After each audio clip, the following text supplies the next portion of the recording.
بسم اللہ الرحمن الرحیم۔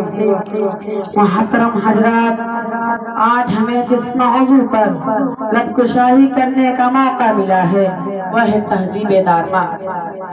انسان کی پہلی درسگاہ ماں کی گود ہوتی ہے اور پھر اس کا گھر ہوتا ہے جہاں پر اس کی پرورش کی جاتی ہے، اور ایک خاص طرح سے سوچنے اور سمجھنے کا طریقہ آتا ہے۔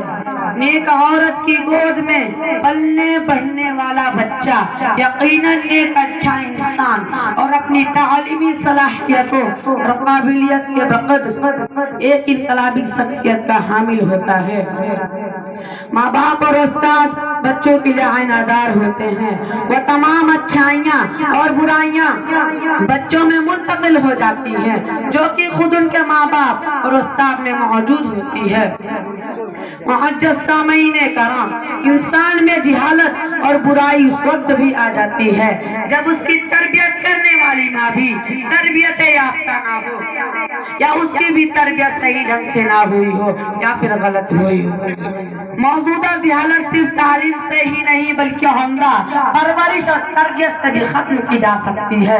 تعلیم حاصل کرنے کا مطلب اسکول، کالج، یونیورسٹی سے کوئی ڈگری لینا نہیں، بلکہ اس کے ساتھ ادب و سلیقہ اور تمیز اور تہذیب اور ماں باپ کی پیروی سیکھنا ہے، کیونکہ ماں کی ایک دعا زندگی بنا دے گی، کیونکہ ماں کی ایک دعا زندگی بنا دے گی۔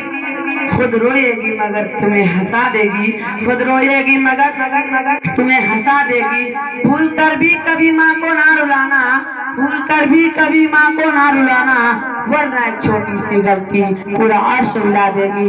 حاضرین گرامی، تعلیم و تہذیب ایک ایسا زیور ہے جو انسان کی کردار سنوارتی ہے، اور اس دنیا میں بھی ایسے افراد جنم لیتے ہیں جن کے نزدیک ادب و سلیقہ اور تمیز اور تہذیب اور ماں باپ کی پیروی کوئی معنی نہیں رکھتی۔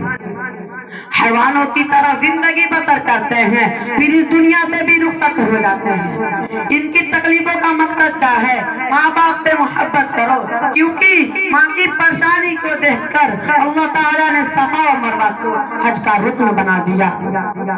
کہ ماں سے بڑھ کر اور کوئی نام کیا ہوگا، کہ ماں سے بڑھ کر اور کوئی نام کیا ہوگا، اس نام کا ہم سے احترام کیا ہوگا، احترام کیا ہوگا۔